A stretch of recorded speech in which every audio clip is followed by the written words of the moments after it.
कुलदीप चौधरी। आज सबसे बड़ा सवाल में बात होगी कोरोना की, कोरोना पर हो रही राजनीति की।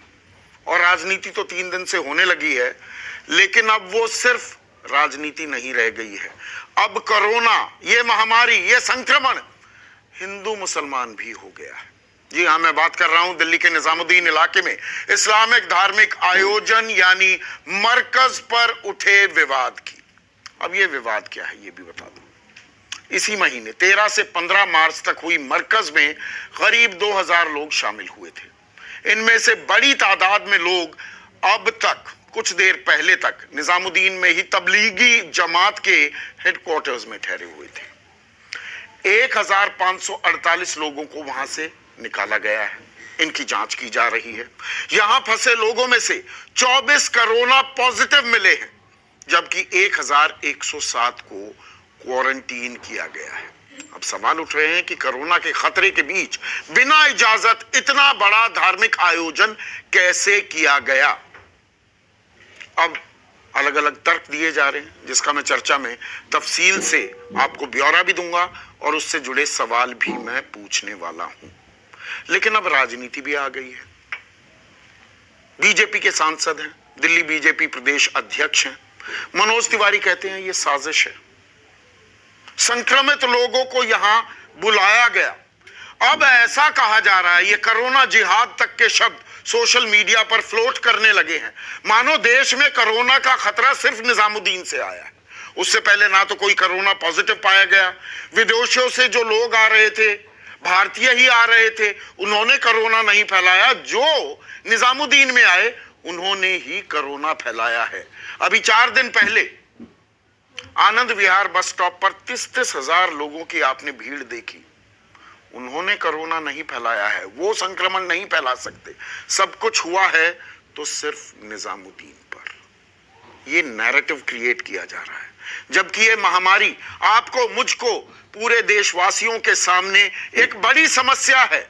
ये ना धर्म देखती है, ना जात देखती है, ना पात देखती है। ये सभी के लिए खतरा है। कोई भी संक्रमित हो सकता है, लेकिन हम राजनीति से आगे बढ़ने को तैयार नहीं। सुनिए, बात करेंगे तो शाहनवाज हुसैन, अब कोरोना पर देश में धर्म की राजनीति होगी। आप ही के सहयोगी, आपके दिल्ली प्रदेश अध्यक्ष कहते हैं नहीं, बड़ी साजिश लगती है। संक्रमित लोगों को निजामुद्दीन में बुलाया गया, मतलब कोरोना जिहाद कहना भूल गए, वो सोशल मीडिया में लोग कहने लगे। मतलब ऐसे लड़ेंगे हम, इस महामारी पर आप टिप्पणी नहीं करेंगे। 1 मिनट रुकिए, अब मैं थोड़ी क्रोनोलॉजी समझा देता हूं इस कोरोना की। इसे कोरोनालॉजी भी मान लीजिए। 13 और 15 तारीख को तबलीगी जमात में 1500 लोग इकट्ठा हुए, गलत इकट्ठा हुए, बिल्कुल गलत किया। देश में संक्रमण का खतरा फैलाया तबलीगी जमात ने, इसमें कोई शक नहीं, लेकिन क्रोनोलॉजी समझाने की जरूरत है।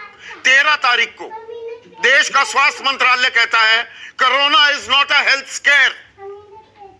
13 से 15 के बीच में 1500 लोग थे निजामुद्दीन में, तो 16 मार्च तक सिद्धिविनायक मंदिर बंद नहीं था। 16 मार्च तक उज्जैन का महाकालेश्वर मंदिर बंद नहीं था। 17 मार्च तक शिरडी का साईं बाबा मंदिर बंद नहीं था। 17 मार्च तक शनि शिंगणापुर बंद नहीं था। 18 मार्च तक वैष्णो देवी का मंदिर बंद नहीं था। 20 मार्च तक काशी विश्वनाथ का मंदिर बंद नहीं था। 19 तारीख को प्रधानमंत्री पहली बार सोशल डिस्टेंसिंग की बात करते हैं। उससे पहले कहा जाता है हेल्थ केयर ही नहीं है, और सारा का सारा निजामुद्दीन पर लेकर आके बैठ जाएंगे। अरे भाई, हमारी व्यवस्था क्या है? क्रोनोलॉजी बता रहा हूं आपके सामने, गलत बोला हो तो बताइए। को बचाना है, सवाल है पूरे मुल्क को बचाना है, और जो निजामुद्दीन में रुके उनको भी बचाना है। सरकार उनकी फिक्र कर रही है कि नहीं? उनको आइसोलेशन में ले जाएगी। 23 तारीख तक संसद चली, 23 तारीख तक संसद चली, उसमें दुष्यंत भी मौजूद थे जो कनिका कपूर की पार्टी में थे। कनिका कपूर पॉजिटिव पाई गई। 23 तारीख तक संसद चलती है। 23 तारीख को मध्य प्रदेश में शपथ ग्रहण होता है, जहां पर 300 वहां पर लोग मौजूद होते हैं, उनमें कोरोना पॉजिटिव लोग थे। आप उन पर सवाल नहीं उठाएंगे, एक नैरेटिव चलेगा। अच्छा, आप क्या चाहते हैं कि इस पर सवाल भी न उठाया जाए? नहीं, अपने गिरेबान में जाके पूरी व्यवस्था पर सवाल उठा रहा हूं मैं किसी को पीछा नहीं छोड़ता हूं।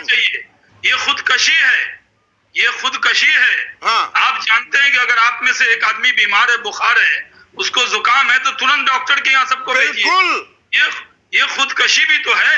हम अपने मैं मानता हूँ शाहनवाज भाई, अगर उनसे लगाव नहीं होता तो क्या उनको जी नहीं, मेरी प्रॉब्लम ये है, नैरेटिव बदल कर कोरोना हम सबके लिए खतरा है, सबके लिए। हिंदू मुसलमान मत कीजिए, देश के प्रधानमंत्री हिंदू भगवान के लिए नहीं, देश के प्रधानमंत्री नहीं, मनोज तिवारी कर रहे हैं। आपने जवाब नहीं दिया मनोज तिवारी पर। ये मंदिर खुला था, आपने मनोज तिवारी का जवाब नहीं दिया। भारतीय जनता पार्टी के नेता नरेंद्र मोदी मंदिर मस्जिद नहीं देखते। मनोज तिवारी किसी और पार्टी के हैं क्या? नरेंद्र मोदी एक चीज देखते हैं, भारतीय, उनके चश्मे से। आप नहीं देंगे ना जवाब, मुझे मालूम है आप जवाब नहीं देंगे। अब दिलीप पांडे, एक मिनट, दिलीप पांडे को स्क्रीन पर। गौरव, मैं आपके पास आता हूं, पर दिलीप पांडे, लापरवाही तो बरती गई, बिल्कुल बरती गई। तबलीगी जमात में 13 से 15 के बीच हजारों लोग कैसे पहुंचे?